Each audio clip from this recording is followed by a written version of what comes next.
The wine glass shattered against the hardwood floor, burgundy liquid spreading like blood across Eleanor's pristine kitchen tiles. Marcus Torres stood frozen in the doorway, his briefcase still clutched in his white-knuckled grip, staring at a scene that would haunt him forever.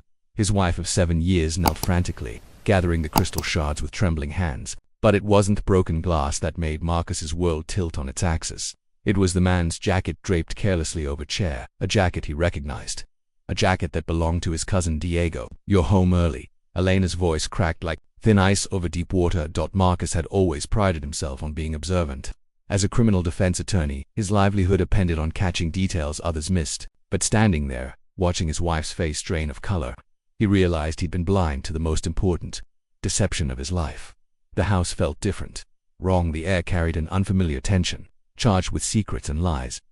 Afternoon sunlight streaming through their bay windows seemed dimmer, as if the very atmosphere had shifted to accommodate the weight of betrayal. "Where is he?" Marcus's words came out strangled, barely audible. Elena's eyes darted toward the bathroom door, then back to his face. The micro-expression lasted less than a second, but Marcus caught it. He'd built his career on reading people's tells, on understanding the language of deception. His own wife had just given herself away with nothing more than a glance. "Who did?" whispered, but her voice betrayed her. The bathroom door opened with a soft click that echoed like thunder. Diego emerged, running his fingers through disheveled hair, his shirt buttoned wrong. Their eyes met across the kitchen, cousin to cousin, friend to friend, betrayer to betrayed. Time crystallized. Marcus felt his heart hammering against his ribs, each beat a countdown to Themant. His perfect life would end forever. The three of them formed a triangle of devastation in the kitchen that had once been filled with laughter and shared dreams. Diego's voice carried the weight of guilt and something else, defiance, relief. "We need to talk. 7 years. 7 years of marriage, of building a life together, of planning for children they'd never had. 7 years of family dinners, where Diego sat at their table, sharing stories and secrets, becoming not just a cousin but a brother. 7 years of trust that was now ash in Marcus's mouth. How long? The question escaped before Marcus could stop it. Elena's hands stilled among the glass shards. A drop of blood fell from her palm where a piece had cut her, landing on the white tiles like a period at the end of a sentence. The silence stretched between them, pregnant with the weight of confession. 2 years, Diego said finally, his voice barely above a whisper. 2 years. Marcus's mind reeled backward, searching through memories with new, terrible clarity. Thebesina's trips Diego had coincidentally taken when Marcus was away. Elena's sudden interest in visiting her mother more frequently. The way they'd avoided each other's eyes at family gatherings. The careful distance they'd maintained that Marcus had attributed to respectful propriety. He'd been a fool, whereas he'd been a happy fool. Marcus set his briefcase down with mechanical precision, his legal mind already cataloging evidence he'd willfully ignored. The late-night phone calls Elena would take in another room. The way she'd started password protecting her phone. The sudden changes in their intimacy. The distance she'd created while claiming she was just tired, just stressed. "In our home," Marcus said, his voice gaining strength. "In our bed." Elena flinched as if he'd struck her. "Marcus, please, in our bed." His voice rose, echoing off the kitchen walls. Neither of them answered, which was answer enough. The betrayal hit him in waves. First, the immediate physical pain in his chest, as if someone had reashed inside and squeezed his heart with ice-cold fingers. Then came the humiliation. How many people knew? How many family members had watched him play the fool at gatherings, making jokes about trust and marriage, while his wife and cousin conducted their affair behind his back? But the worst wave was yet to come, the realization that everything he'd believed about his life was a lie. Every "I love you" Elena had whispered in the past 2 years. Every family dinner where Diego had clapped him on the back like a brother. Every moment of happiness he'd felt was built on quicksand. Why? The word came out broken, desperate. Elena finally looked up from the floor, tears streaming down her face. For a moment she looked like the woman he'd fallen in love with, vulnerable, beautiful, human. But that image shattered as quickly as it formed. "You were never here," she said, her voice gaining strength. "Always working, always preparing for the next case, the next client. I was alone. Marcus, I was so alone." The accusation hit harder than the betrayal, because there was truth in it, wasn't there? He had been working long hours. He had been building his practice, chasing the partnership that would secure their future. He'd thought he was being a good husband, providing for their family, creating the foundation, fourth life they'd planned together.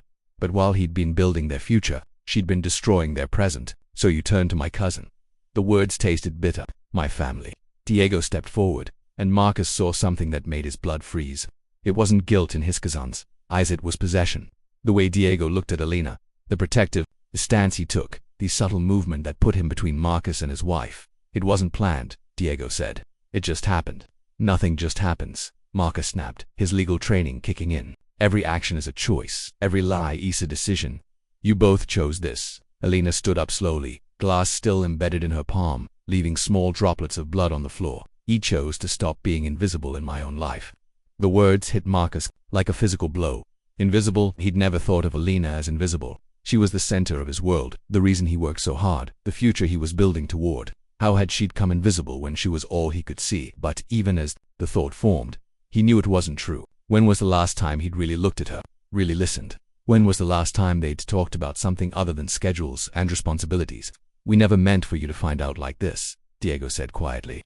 How did you mean? For me to find out? Marcus asked. At our 10th anniversary, our 20th, where are you going to wait until we had children? Let me raise a family built on lies. The silence that followed was deafening. Marcus understood. They'd never planned to tell him. They'd been content to let him live in ignorance, to make him complicit in his own deception. His phone buzzed. Work, always work. For a surreal moment, Marcus considered answering it, pretending this moment hadn't happened, that his life hadn't just imploded in his kitchen. But the moment passed, and he let it ring. I need you both to leave, he said finally. Marcus, please. Elena stepped toward him, her bloodied hand extended. Don't. His voice cut through the air like a blade. Don't touch me. Don't speak to me.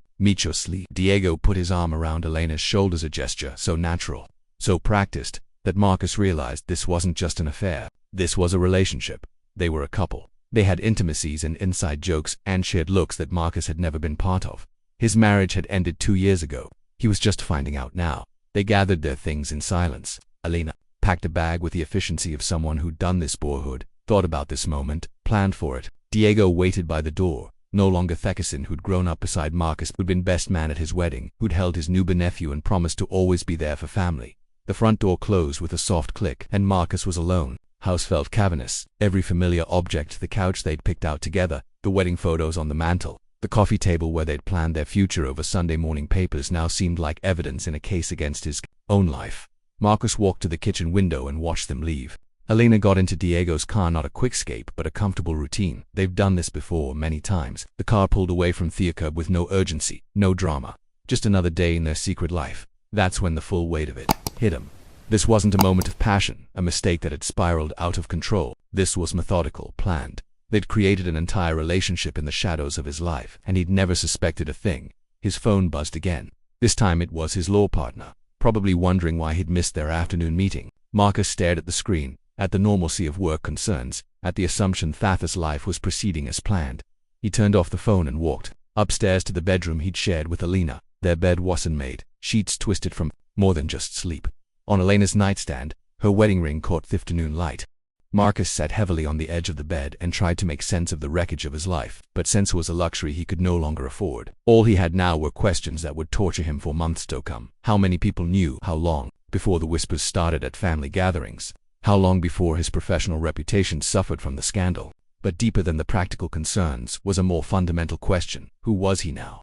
For 7 years, he'd been Marcus the husband, Marcus the family man, Marcus who had it all figured out. Now who was just Marcus alone in a house that no longer felt like home, surrounded by the ruins of everything's believed about his life. The afternoon light shifted, casting long shadows across the bedroom floor. Time was moving forward, indifferent to his pain, carrying him into an uncertain future he'd never planned for. Marcus closed his eyes and tried to imagine what came next, but all he could see was darkness. 3 days Marcus had been living in the shell of his former life for 3 days, and the silence was slowly driving him insane. He'd called in sick to work, a lie that felt insignificant compared to the massive adeption he'd been living under, and spent his time walking through the house like a ghost, touching the books that Elena had touched, searching for clues he'd missed. The evidence was everywhere once he knew where to look. In the bathroom medicine cabinet, he found a second toothbrush hidden behind his razor. In the laundry hamper, men's clothing that wasn't his. In Elena's jewelry box, a necklace he'd never seen before, delicate, expensive, the kind of gift a lover gives, not a husband. Each discovery was a fresh wound, a new confirmation of his blindness. Marcus sat in his home office, surrounded by legal briefs that no longer seemed important, staring at his phone. Elena had called 17 times. Diego, 12. He'd ignored them all, but their voicemails filled his inbox like accusations. The first few had been apologies, desperate pleas for understanding, but the latest ones carried a different tone: impatience, almost anger, as if Marcus was being unreasonable by not accepting their betrayal with grace. The doorbell rang, and Marcus felt his chest tighten through the peephole. He saw his older brother Carlos holding a six-pack of beer and wearing the expression of someone preparing for an unpleasant conversation. Marcus considered not answering. He wasn't ready for family, for the awkward consolations and barely disguised curiosity. But Carlos was persistent, and eventually, Marcus opened the door. "You look like hell," Carlos said without preamble. "Feel worse?" Marcus stepped aside to let him in. They sat in the living room, beers barely touched, while Carlos struggled to find the right words. Marcus had always been the articulate one in the family, the one who knew how to handle difficult conversations, but there were no words for this. "How long have you known?" Marcus asked finally. Carlos's hesitation was answer enough. "About 6 months, another betrayal, though this one felt smaller, more manageable." "Who else?" Mom suspects. "Aunt Rosa figured it out at the Christmas party, said Elena and Diego were acting strange." Carlos took a long drink. We hoped it would burn out before you found out. So everyone knew except me." Marcus laughed, but there was no humor in it. "The lawyer who Marquis is living reading people, and I couldn't see what was happening in my own house." "Marcus, don't." He held up a hand. "Don't tell me you were protecting me. Don't tell me it was none of your business. I had a right to know." Carlos nodded miserably. "Yeah, you did." They sat in silence for a while, the weight of family loyalty and betrayal hanging between them like Marcus thought about all the family gatherings where people had known, all the careful conversations that had stopped when he walked into a room. "Elena's pregnant," Carlos said quietly. The words hit Marcus like ice water. He set his beer down, with shaking hands, afraid he might drop it. That's why they want to talk to you. Elena's pregnant, and they don't know who the father is." The room spun around Marcus. Pregnant, Elena was pregnant, and it might not even be his child. Their betrayal multiplied exponentially, creating possibilities he hadn't even considered. "How pregnant?" he managed to ask. "About 2 months." Marcus's mind raced backward through the calendar. 2 months ago, he and Elena had still been intimate, though infrequently. But she'd also been with Diego. The timeline made it probable, even that the child wasn't his. "They want to work it out," Carlos continued. "Elena wants to come home, end things with Diego, pretend none of this happened. And if the baby is Diego's," Carlos shrugged helplessly. "They haven't gotten that far." Marcus stood up abruptly, pacing to the window. Outside, neighbors were going about their normal lives, walking dogs, getting mail, existing in a world where betrayal wasn't lurking around every corner. "She wants to come home," Marcus repeated. "After 2 years with my cousin, after lying to my face every day, she wants to come home and play house. She says she loves you. She said that while she was screwing my cousin in our bed." Marcus's voice was rising, months of suppressed anger finally breaking through. "Love? She doesn't know what love is." Carlos said nothing, which was probably wise. Marcus's phone buzzed with another call from Elena. This time he answered. "Marcus, thank God." Elena's voice was thick with tears. "I know about the baby." Silence. Then very quietly, "We need to talk, do we? Because I'm thinking we're past talking. I'm thinking we're into DNA test territory. Please don't do this. Don't make this uglier than it has to be." Marcus almost laughed. "Ugly? Elena, you've been having an affair with my cousin for 2 years. You were pregnant and don't know who the father is. How exactly could I make this uglier? By refusing to forgive me, by throwing away 7 years of marriage over a mistake. A mistake that lasted 2 years and might have resulted in another man's child." Marcus felt his control slipping. "That's not a mistake, Elena. That's a choice. A series of choices that you made every single day for 24 months. I made one mistake in 7 years of marriage, and you're going to destroy everything because of it." The audacity of calling 2 years of systematic deception one mistake left Marcus speechless. This waste woman he'd loved, the woman he'd built his life around, and she was trying to rewrite history to make herself the victim. "Don't call me again," he said finally. "Not until you're ready to take responsibility for what you've done." He hung up and turned off his phone. Carlos was watching him with something that might have been respect. "What are you going to do?" "I don't know." Marcus sat down heavily. "For the first time in my adult life, I have no idea what comes next. You could try counseling. People work through affairs all the time with cousins, while pregnant with someone else's child." Marcus shook his head. "This isn't some marriage book problem, Carlos. This is pathological." The word hung in the air between them. Pathological. Like a disease, a dysfunction that infected everything. It touched. "The family is going to pressure you to work it out," Carlos warned. "Especially if the baby's yours. Family loyalty, Catholic guilt, the whole package." Marcus knew he was right. The Torres family closed ranks around scandal, smoothed over problems with prayer and stubbornness and collective denial. They'd want him to forgive, to forget, to pretend this never happened. But Marcus wasn't sure he was capable of that level of self-deception. After Carlos left, Marcus found himself in Elena's study, looking through her things with new eyes. Her computer was password protected, another red flag he'd ignored, but her desk drawers weren't locked. In the bottom drawer, hidden beneath old tax returns, he found them. Love letters. Not emails or texts, but actual handwritten letters in Diego's distinctive scrawl. Marcus opened the first one with shaking hands. My dearest Elena, I can't stop thinking about yesterday afternoon. The way you laughed when I told Yao about Marcus's closing argument. You see him so clearly. The way he gets lost in his work and forgets the world exists. Sometimes I think you know him better than he knows himself. Marcus's vision blurred. The letter went on to describe their afternoon together in intimate detail. But it was that first paragraph that destroyed him. Elena had been sharing their private life with Diego, analyzing Marcus like a specimen, discussing his flaws and obsessions with her lover. He opened another letter dated just 3 months ago. You asked me if I feel guilty about Marcus, and the honest answer is no. He's had Yuto himself for 7 years. And what has he done with that gift? He's turned you into a housekeeper, a cheerleader for his career. He doesn't see the brilliant, passionate woman I fell in love with. In some ways, I think I'm saving you from the suffering entirely. The letters painted a picture Marcus didn't recognize: a marriage where he was the villain, where Elena was the victim of his neglect and ambition. But they also revealed something else. Diego wasn't just sleeping with Elena. He was orchestrating her alienation from Marcus, systematically undermining their marriage while presenting himself as her savior. Marcus found dozens of letters, spanning nearly 2 years. They documented not just an affair, but a Diego had slowly, methodically turned Elena against her husband while positioning himself as better alternative.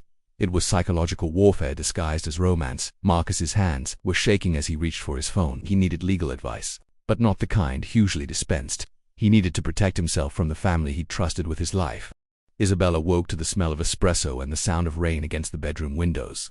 For a moment, she forgot where she was, forgot the wedding, the revelations, the careful consummation offered marriage to a man whose family had destroyed hers. Then she saw Marco standing on the balcony in a white silk robe, steam rising from the coffee cup in his aunt's, and reality crashed back over her like a cold wave. She was no longer Isabella Marchetti. She was Isabella Romano, wife to a money launderer, daughter-in-law to a murderer, and the newest member of a criminal organization that had been masquerading as Italian nobility for decades. "Good morning, beautiful," Marco said as he noticed her stirring. He came back inside, setting his espresso on the nightstand before leaning down to kiss her forehead. "How did you sleep?" "Like the dead," Isabella said, then winced at her choice of words. Marco didn't notice, too focused on studying her face with the intensity of a man who couldn't quite believe his good fortune. "I keep thinking I'm going to wake up and find out this was all a dream," he said, echoing his words from the night before, "that you're too good to be true." Isabella managed a smile, very real, very married, very yours. The possessive language seemed to please him. Marco's grin was boyish, unguarded, and Isabella felt another stab of guilt for what she was planning to do to him. "I had breakfast brought up," Marco said, gesturing toward a silver cart by the windows. "I thought we could eat on the balcony. Even with the rain, there's something romantic about storms in Tuscany." Isabella wrapped herself in a silk robe cream-colored like everything else in this house and joined him at the small, wrought-iron table that had been set for two. The breakfast was elaborate: fresh fruit, pastries from Florence, eggs Benedict, and what looked like a week's worth of calories arranged on bone china. "This is beautiful," Isabella said, settling into her chair. "But don't you need to go to work?" "It's Thursday," Marco laughed. "I'm the boss. I think they can survive without me for a few days while I enjoy my new wife." "A few days? Well, our flight to the Maldives isn't until Saturday. I thought we could spend today and tomorrow getting reacquainted." The heat in his eyes made his meaning clear. Isabella's pulse quickened, but not with desire. 2 days alone with Marco meant 2 days away from the family estate, away from Sophia and the business records that might contain the evidence she needed. "Actually," she said carefully, "would it be terrible if we delayed the honeymoon for a week or two?" Marco's face fell. "You don't want to go?" "It's not that I just... This is all so new, so overwhelming. I'd love to spend some time getting to know your family better, understanding my new life before we disappear to paradise." Isabella reached across the table to take his hand. "Is that selfish of me?" "Not selfish at all," Marco said, though she could see the disappointment in his eyes. "If that's what you want, we'll postpone the trip. Thank you." Isabella squeezed his hand. "I want to be the best Romano wife I can be. That means understanding what I've become part of." Something flickered across Marco's expression: surprise, maybe even concern. "Isabella, about last night. The things I told you about the business... Yes, I probably said more than I should have. The family has rules about what information gets shared and with whom." Marco's voice was gentle but firm. "I'd appreciate if those details stayed between us."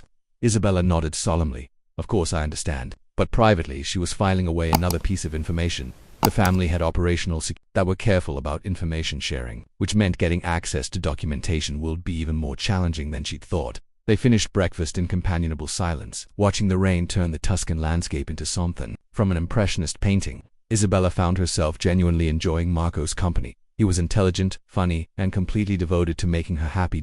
In another life, she might have been able to love him the way he deserved. Their intimate morning was interrupted by a soft knock on the bedroom door. "Come in," Marco called, not bothering to tighten his robe.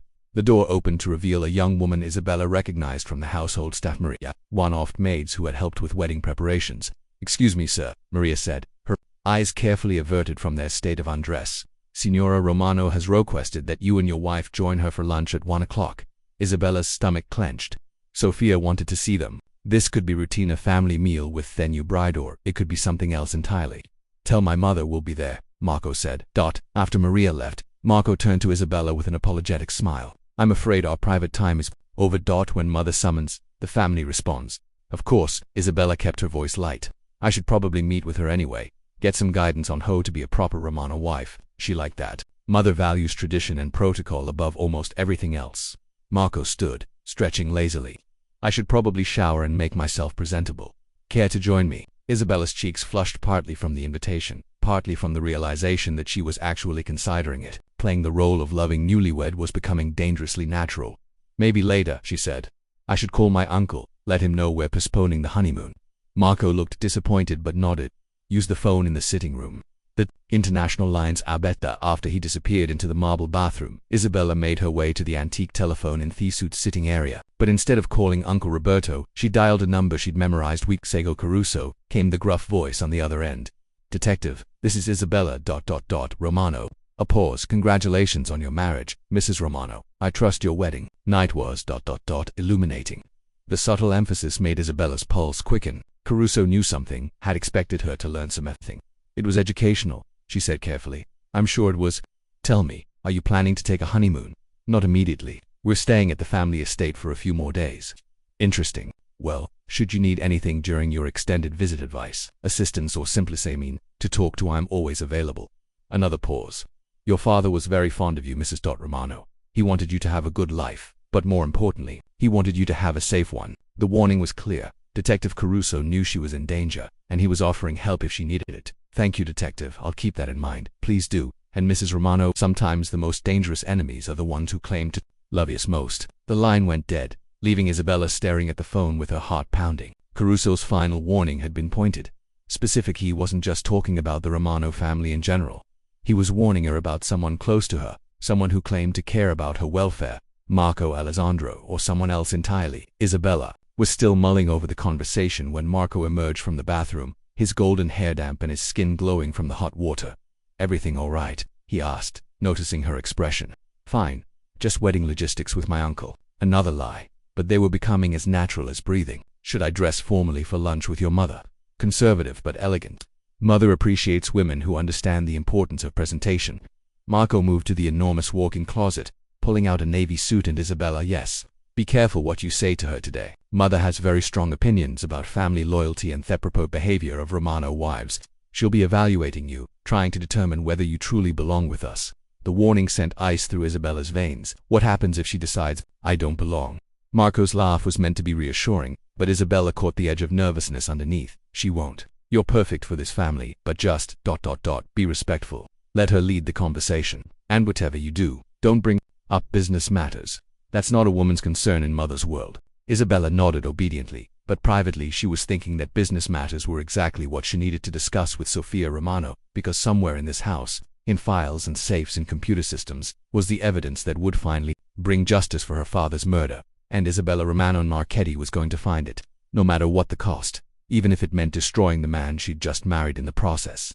As Isabella selected a conservative black dress from her new wardrobe, she caught sight of herself in the length mirror. She looked different, somehow older, harder, more calculating than the insinuating woman who had walked down the aisle less than 24 hours ago. The transformation was beginning, and there was no turning back.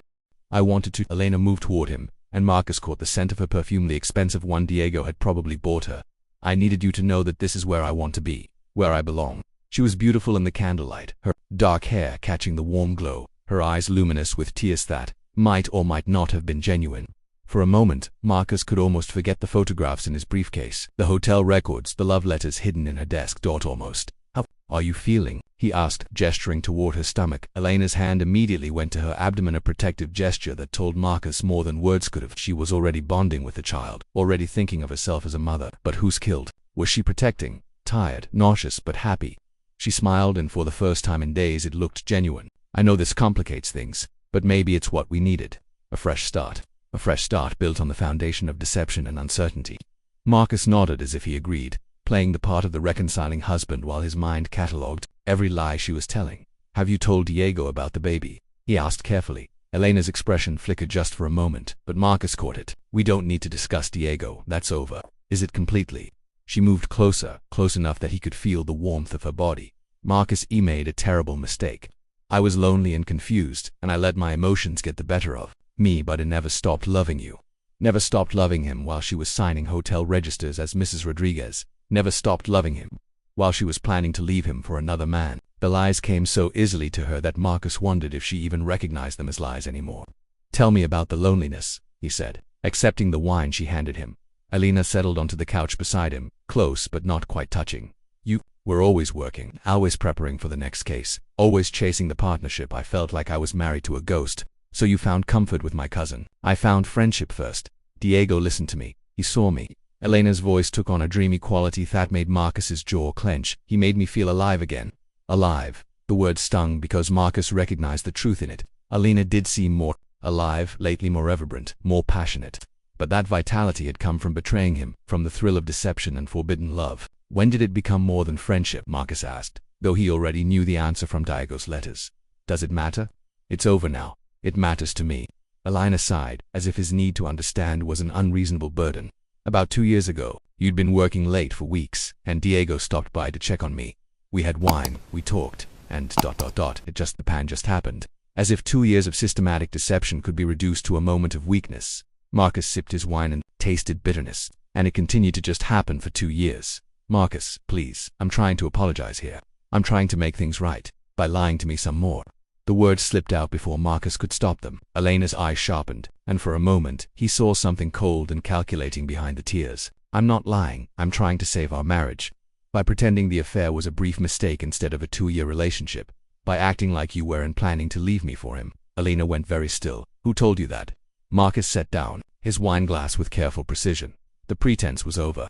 They both knew it. "Does it matter who told me? What matters is that it's true."